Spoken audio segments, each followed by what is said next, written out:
Yeah, what's going on, guys? The Auction Miker here. So yeah, what I'm going to do today is basically give you a long-term review and let you know what it's like to actually own a Tiger 800. Not just riding the bike, but what it's like to ride it, how much it, what sort of cost you're looking at to basically run the bike, and basically just my general thoughts on it. So if that's something that you're interested in, stick around, stay tuned, and we'll go through it shortly.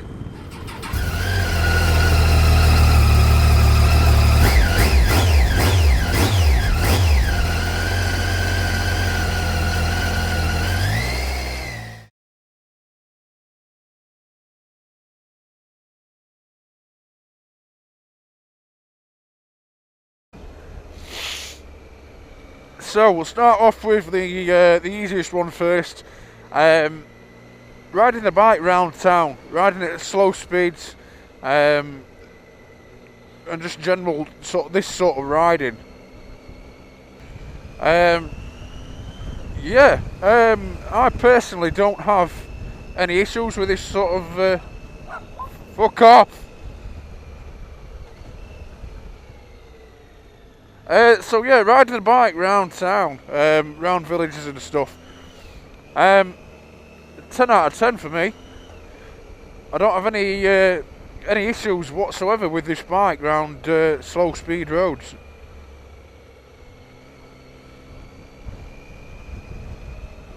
Not just because it's my bike, but I genuinely can't find anything wrong with the bike to say that it's a fault. Nice and quiet, comfortable, easy to manoeuvre.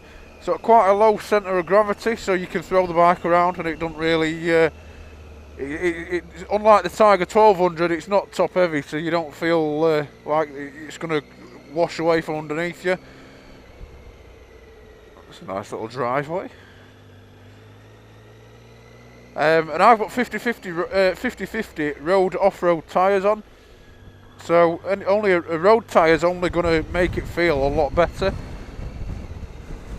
As you can see, it tips into the corners really well, no issues whatsoever. I mean, admittedly, I'm only doing around 20 mile an hour anyway.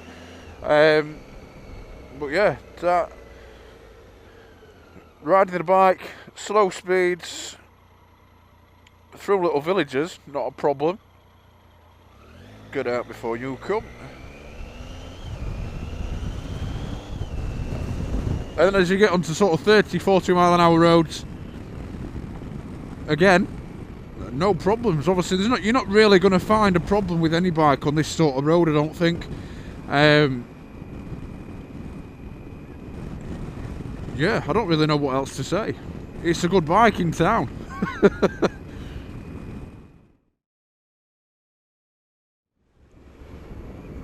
So then that brings us on to riding the bike on country roads.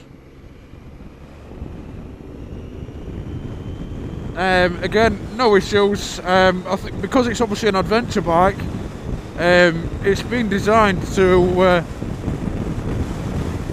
be not the best at everything, but relatively good at most things. So it goes around these corners, not a problem. I've just been dragging my foot on the floor there, so the handling of the bike is phenomenal. Can't fault it at all. Obviously that's only a small country lane, and there are some further up as well anyway. But with that so far, on a country road again, fuel economy is not going to be the worst, it's not going to be the best as well. It's just an acceptable level. The feeling that you get from the bike, the chassis and the whole ergonomics of the bike and the feel and the feedback that you get from it. The bikes that I've owned, for the style of riding that I have, I'm going to say that this is the best one. Obviously, I've had the little 125, which was based on a sports bike. I've obviously had the Gixxer 1000 and then the Z750. So they're all completely different machines, And I'd say that this one probably handles the best out of them all on the road. The Gixxer 1000, that it was just tuned for the track. That one, it was mental. Far too bumpy on the road, and it weren't economical at all.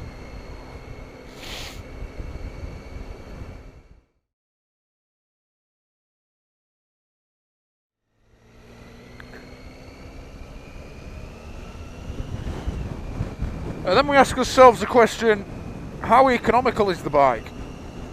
Well, to cut a long story short, I can tell you exactly how economical it is.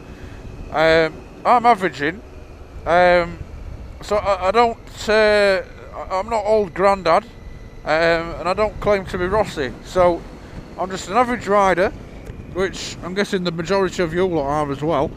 Average rider on the road, yeah, I get some now and again, but I just like pootling about. I do some off-roading. Again, you're in first and second gear, so doing that's going to obviously reduce my fuel economy. So if you guys aren't into off-roading, you're probably going to get a little bit better of a result. But myself at the minute, I'm averaging around, well, you can see 46.9 miles per gallon. So you're looking at 47 miles to the gallon, and that's really as low. I mean, you can get it to go lower, obviously, when you're accelerating. I'm averaging 47, what 47 was it? But my instantaneous, I'm at 47 at the minute, as you can see, 50. But as soon as you start to wind it on,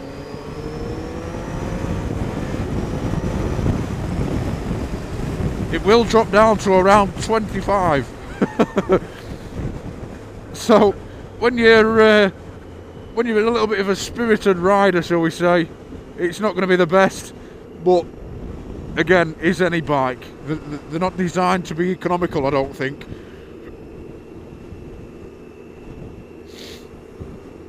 It cost me around £20, 20 Great British pounds to fill the bike.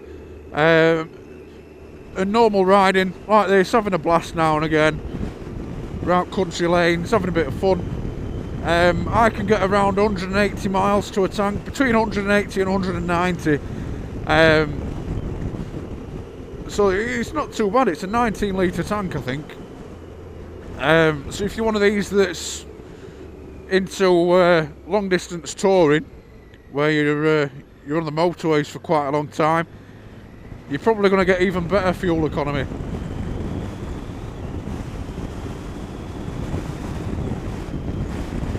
Well, it's a little bit windy today, not the best. We're in the middle of Storm Jorge, I believe. It does try to blow the bike sideways a little bit.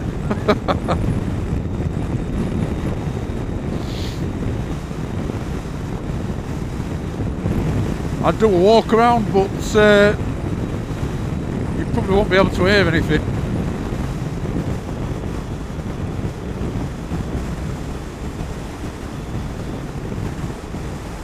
So yeah, riding the bike through town, on country lanes like this, everyday riding and fuel economy.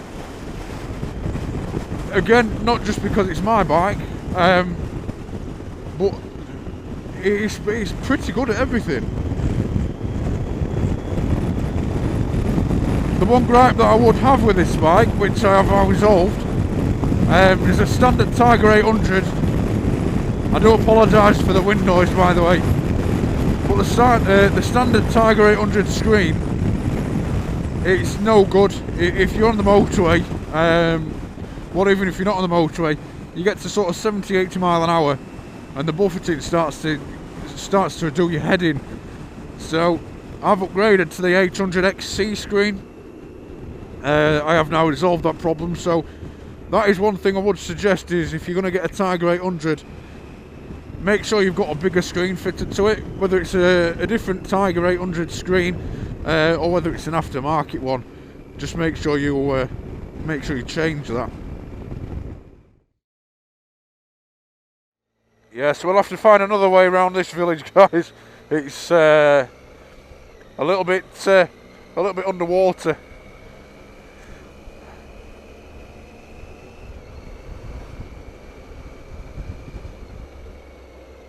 turn right up here at this junction. Even the fields, look, that's just terrible.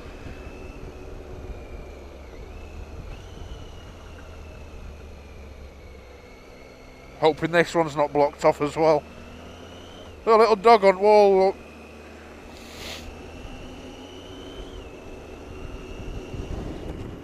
So yeah, I do apologise for the wind noise, guys. We are obviously in the middle of Storm Jorge at the moment. It's not good for Britain at the minute. And the road presence of this bike, it's I mean, it's quite a large bike, although it's narrow. As you look at the profile of the bike from the back, they look to be quite narrow. But you do get the feeling that people do notice you on the road. Whether that's because the headlights are on constantly, or whether it's just down to multiple factors like the size of the bike, obviously the lights being on all the time. But you do get the feeling that people tend not to miss you on the road as much. I don't personally get that many people pulling out on me. Look at that. That's meant to be all fields. At the minute, it looks like a river, a lake, whatever. So yeah, road presence is quite strong on this bike, which plays a big part on the safety aspect of things. No issues whatsoever. So we've gone through what the bike's like to ride through towns, what it's like on country roads, fuel economy, big puddles. I ain't got my waterproof, so I'll not do anything stupid. Yeah, so what I'll do is I'll cut the video here. We'll turn the camera back on again once I'm home and in the man shed, and we'll go through what the costs are to run a Tiger 800 as well. Okay, so let's get down to the nitty gritty of it. The cost of owning and running a Tiger 800. Now that we're back in the man shed, the wind is terrible today. Coming back down the motorway, it was horrendous, so I came off and came the back way again. So yeah, cost of ownership, Tiger 800. This particular one, it's quite low mileage to be fair.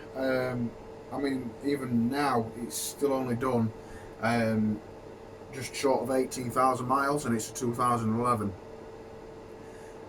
So I paid around, I mean, I can't remember the exact figure, I believe it was around the £5,000 mark for this. Give or take a few pound here or there. But for argument's sake, this particular bike was £5,000. That price will obviously vary depending on obviously the age, the mileage of the bike, what accessories it's got fitted, even down to who you're buying it from.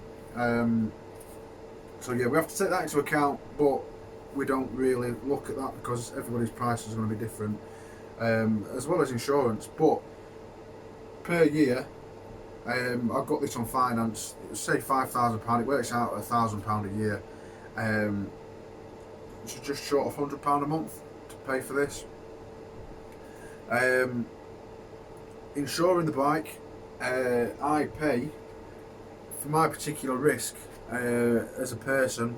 Obviously that takes into account, again, my circumstances, age, gender, my address, the bike I'm on, take everything, what I'm using the bike for, how many miles I'm going to do on it. I pay £174, I think it is. It works out at £15.85 a month over the year. That would be 11 payments. Obviously you got a deposit and then 11 payments. So for a 20, 25, 26 year old, it's not a very powerful bike. It's still obviously quick enough, but this sort of bike obviously appears to be quite a lot cheaper than the Suzuki 1000 that I had, because I was paying, what was that? I was paying about £400 or £500 a year for that one. So I'm saving, well, I'm down to 20% of the cost pretty much. No, not that. I've at least halved the price anyway. Maths are terrible at the minute. Taxing the bike, because it's over a 600cc engine, I think it's about £90 for a year to tax them now. It works out at just short of £8 a month, £7.96 a month to tax. So if you've got any bike above 600cc, well, 600cc or above, then you're going to be paying the same. It's a flat rate, £7.96 a month. If you pay it via direct debit, if you pay it cash, as I say, it works out at about £90, I think it is, if that, about £85, £90.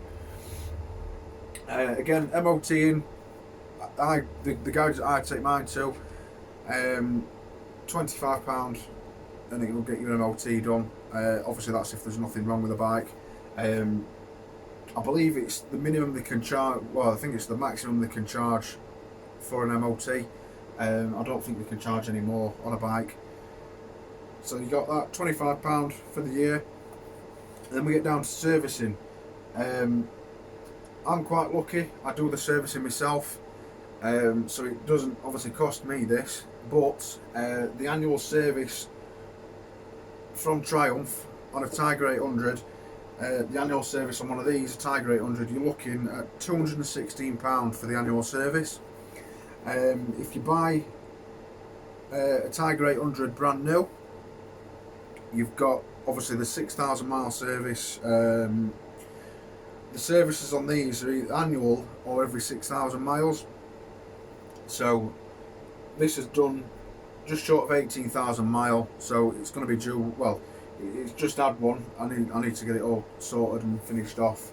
But if I was to take that into a garage, your 6,000 and 18,000 mile service are £381.